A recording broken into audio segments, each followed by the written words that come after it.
Cowboy Bebop is a 1997 neo-noir space western anime made by Shinjicho Watanabe and anime by Sunrise, the same anime studio that brought you the Gundam series.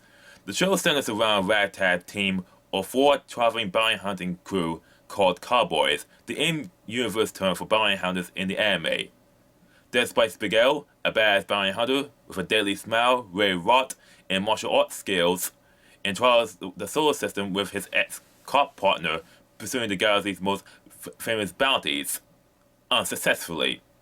He also has a dark past with an organized crime syndicate simply called the Syndicate, and their leader, Vicious, who is the main antagonist of the show. There's Jack Black, captain of the ship the Bebop, which is the name of the anime is based on. He's also a jazz enthusiast, an ex-copper who lost everything and turns to bounty hunting to make a living. There's also Faye Valentine, a woman who suffers from amnesia after spending 54 years being frozen in after a space shuttle accident after being severely injured. She uses her charm, looks, street smarts to survive on the streets, and as a bounty hunter as part of the Bebop.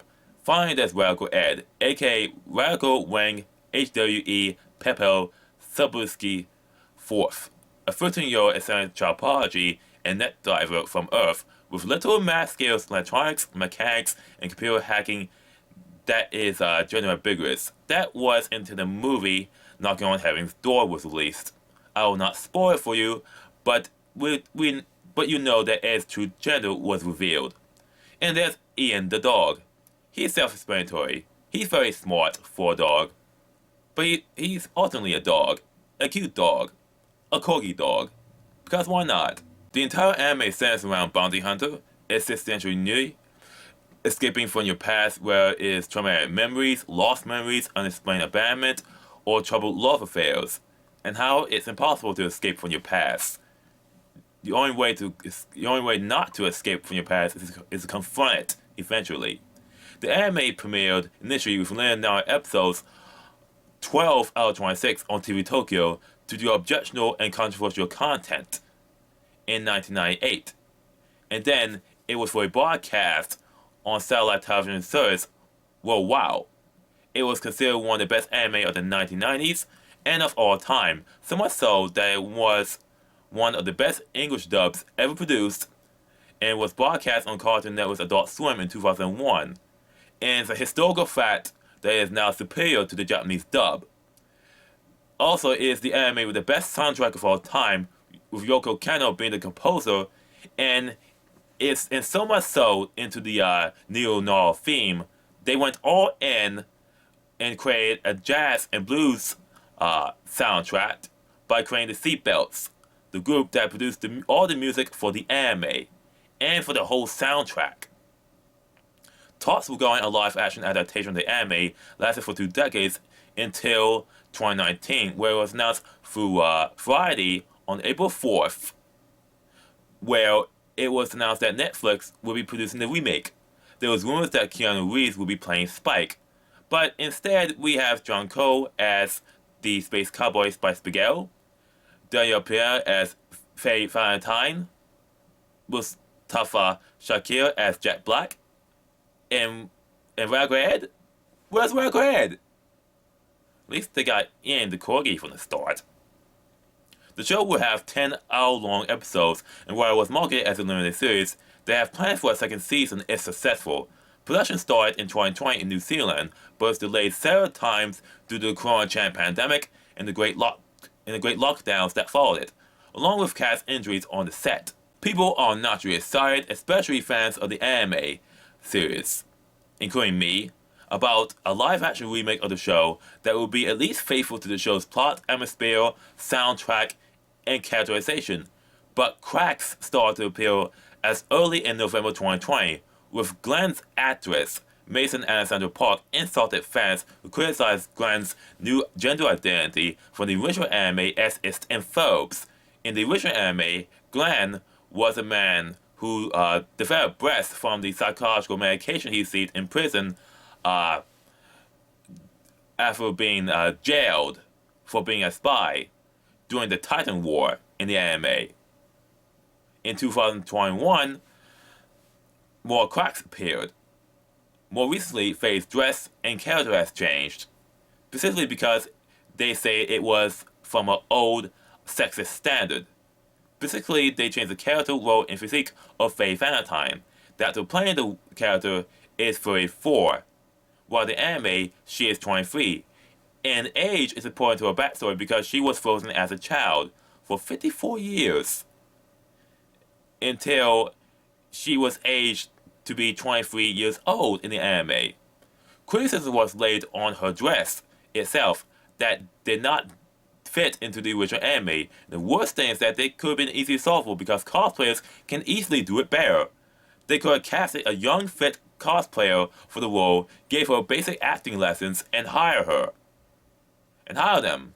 And this is Hollywood. They can create multiple costumes, multiple variations of the famous Faye costume for the stunt actors, and or minor changes that would fit the same feeling and appearance of the costume with the same colors. But instead of admitting the problem and fixing it, she insulted people who criticized the dress, claiming that they could not find anyone that can fit the same dress in the anime. Later, it was exposed that she had no issue wearing the same dress as she played a character wearing the same clothing in the TBS comedy called The Detour, specifically Season 3, Episode 6, named The Vows. Even more cracks appeared in an interview of Cho, the actor for Spike, that he actually refused to join until he learned it's not going to be a shot-for-shot remake. Now, if you had to do a remake as long as it's faithful to the source material, people will accept minor changes or compromises as long as it captures the same essence or spirit in the anime or source material. But it's abundantly clear it's not going to be as such. In a report from another media outlet, the creator of the show admits that he has no control of the actual production as a consultant, and he hopes and prays it's good.